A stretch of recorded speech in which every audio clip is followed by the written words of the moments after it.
Inilah sosok penghancur Ka'bah pada akhir zaman. Dan apa tujuannya Ka'bah ia hancurkan? Dengan merampas perhiasan Ka'bah, melepas kain penutup Ka'bah atau kiswah, ia menghantam Ka'bah dengan cangkul dan sekopnya. Kenapa Ka'bah bisa dihancurkan? Bukankah Ka'bah dalam perlindungan? Nabi Shallallahu Alaihi Wasallam telah memberikan isyarat bahwa kelak Ka'bah akan dinistakan justru oleh mereka yang berkiblat ke Ka'bah. Apabila mereka sudah menistakannya, maka jangan ditanyakan lagi tentang kehancuran bangsa Arab yang datang untuk menghancurkan Ka'bah. Akibatnya, setelah itu Ka'bah tidak akan pernah dibangun lagi selamanya. Assalamualaikum warahmatullahi wabarakatuh. Ka'bah yang dibangun oleh Nabi Ibrahim dan Nabi Ismail alaihi salam adalah tempat yang dijadikan oleh Allah Ta'ala sebagai kiblat kaum muslimin. Ialah tempat suci yang dijadikan salah satu simbol persatuan umat Islam di seluruh penjuru dunia. Salah satu tanda akhir zaman menurut Rasulullah Shallallahu Alaihi Wasallam adalah hancurnya Ka'bah, situs suci utama umat Islam yang berada di Masjidil Haram, Mekah. Kehancuran Ka'bah menjadi tanda-tanda terakhir mendekati hari kiamat.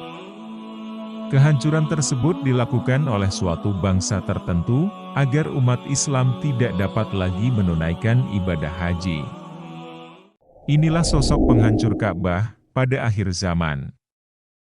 Penghancur Ka'bah pada zaman akhir kelak adalah Dzu Aswaikatain, yakni bala tentara dari bangsa Habasyah. Keterangan tersebut dilandasi dari hadits riwayat dari Abu Hurairah radhiyallahu anhu. Rasulullah Shallallahu Alaihi Wasallam bersabda yang artinya, Dzu Aswaikatain dari Habasyah akan merobohkan Baitullah, Ka'bah. Hadis riwayat Muslim. Habsyah atau Habasyah kini dikenal dengan nama Ethiopia. Selain itu, diceritakan bahwa Dzu Aswaikatain memiliki betis yang kecil. Hal itulah yang membuatnya dijuluki dengan Swaikatain, atau pemilik dua buah betis yang kecil. Julukan tersebut dibuat oleh Rasulullah Shallallahu Alaihi Wasallam berdasarkan ciri fisiknya. Rasulullah Shallallahu Alaihi Wasallam pernah menyebutkan ciri-ciri dari kelompok tersebut, kelompok yang kelak dinubuatkan akan menghancurkan situs suci umat Islam ini demi harta duniawi. Abdullah bin Abbas radhiyallahu anhu meriwayatkan bahwa Rasulullah Shallallahu Alaihi Wasallam bersabda, seolah-olah aku melihatnya seorang berkulit hitam dengan betisnya berjauhan. Ia merobohkan Ka'bah batu demi batu. Hadis riwayat Bukhari. Abdullah bin Amr radhiyallahu anhu menuturkan bahwa Rasulullah Shallallahu Alaihi Wasallam bersabda, biarkanlah bangsa Habasyah selama mereka membiarkan kalian. Sesungguhnya tidak ada yang akan mengeluarkan harta Ka'bah, kecuali Dzu Aswaikatain dari Habasyah. Hadis riwayat Abu Daud. Peristiwa ini terjadi setelah agama Islam menjadi usang, Al-Quran diangkat, dan Masjidil Haram tidak lagi dipakai untuk ibadah haji. Lalu, bagaimanakah caranya Dzu Aswaikatain tersebut menghancurkan Ka'bah? Dan apa tujuannya Ka'bah ia hancurkan? Satu riwayat hadits dari Abdullah bin Amru menggambarkan bagaimana Dzu Aswaikatain menghancurkan Ka'bah dengan merampas perhiasan Ka'bah, melepas kain penutup Ka'bah atau kiswah, hingga merusak Ka'bah dengan cangkul dan sekopnya. Ka'bah dihancurkan oleh Dzu Aswaikatain dari Habasyah, perhiasannya dirampas, dan dilepaskan kain penutupnya. Seakan-akan aku melihat kepalanya botak, dan bengkok tulang-tulang persendiannya. Ia menghantam Ka'bah dengan cangkul dan sekopnya. Hadis riwayat Ahmad. Dzu Aswaikatain menghancurkan Ka'bah dengan tujuan agar tidak ada lagi umat Islam yang bisa menunaikan ibadah haji maupun umroh. Saat ibadah haji tidak lagi ditunaikan, itu menjadi salah satu pertanda dekatnya hari kiamat. Rasulullah Shallallahu Alaihi Wasallam pernah bersabda dalam suatu hadits yang diriwayatkan dari Abu Sa'id Al-Khudri radhiyallahu anhu, yang artinya hari kiamat tidak akan terjadi sebelum Ka'bah ini tidak lagi didatangi orang untuk menunaikan ibadah haji. Hadis riwayat Hakim dan Abu Ya'la. Kemunculan pertama Dzu Aswaikatain pernah terjadi pada masa Nabi Isa alaihissalam, dan kemudian diutus kembali ke bumi pasca kebinasaan Yajuj dan Majuj untuk menghancurkan Ka'bah. Meski demikian, setelah kebinasaan Yajuj dan Majuj, manusia sempat mendapatkan ketentraman dan kelimpahan rezeki kembali. Kenapa Ka'bah bisa dihancurkan? Bukankah Ka'bah dalam perlindungan? Menjadi pertanyaan, bagaimana mungkin Ka'bah dapat dihancurkan? Padahal Allah Subhanahu wa Ta'ala telah menjadikan Makkah sebagai tanah suci yang aman, sebagaimana tersurat di dalam Al-Quran. Pada masa lalu, pasukan Gajah Abraha saja gagal total untuk menghancurkan Ka'bah.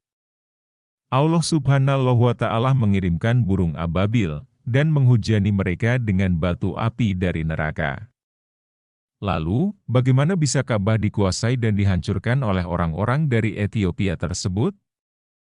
Jawabannya adalah, Ka'bah akan tetap menjadi tanah suci yang aman hingga menjelang hari kiamat, tetapi tidak pada saat kiamat dan kehancuran dunia ini. Nabi Shallallahu Alaihi Wasallam telah memberikan isyarat bahwa kelak Ka'bah akan dinistakan justru oleh mereka yang berkiblat ke Ka'bah. Abu Hurairah radhiyallahu anhu meriwayatkan bahwa Rasulullah Shallallahu Alaihi Wasallam bersabda, kelak akan ada seseorang yang dibayat di antara rukun, Hajar Aswad, dan makam Ibrahim, dan tidak akan yang menistakan Ka'bah, kecuali orang-orang yang memilikinya. Apabila mereka sudah menistakannya, maka jangan ditanyakan lagi tentang kehancuran bangsa Arab. Kemudian, bangsa Habasyah akan datang untuk menghancurkan Ka'bah. Akibatnya, setelah itu Ka'bah tidak akan pernah dibangun lagi selamanya. Bangsa Habasyah inilah yang akan mengeluarkan harta terpendam dalam Ka'bah.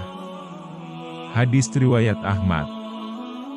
Dalam berbagai tradisi Islam, Ka'bah di Mekah merupakan simbol yang sangat sakral, pusat spiritual umat Muslim di seluruh dunia. Nubuat tentang penghancuran Ka'bah bukanlah sesuatu yang diinginkan oleh siapapun. Namun, di beberapa riwayat hadits hal ini disebutkan sebagai bagian dari tanda-tanda akhir zaman. Walaupun demikian, interpretasi dan pemahaman mengenai nubuat ini bervariasi di antara para ulama dan pemikir Islam. Yang pasti, keberadaan Ka'bah yang telah berdiri kokoh selama berabad-abad, menjadi saksi dari keteguhan iman dan ibadah umat Muslim. Dalam menghadapi nubuat ini, yang terpenting adalah menjaga ketenangan hati dan terus memperkuat iman, serta amal baik. Nubuat tentang masa depan, termasuk yang menyangkut Ka'bah, seharusnya mengingatkan kita untuk lebih mendekatkan diri kepada Allah Subhanahu wa Ta'ala, dan mempersiapkan diri dengan memperbanyak amal, ibadah, serta perbuatan baik.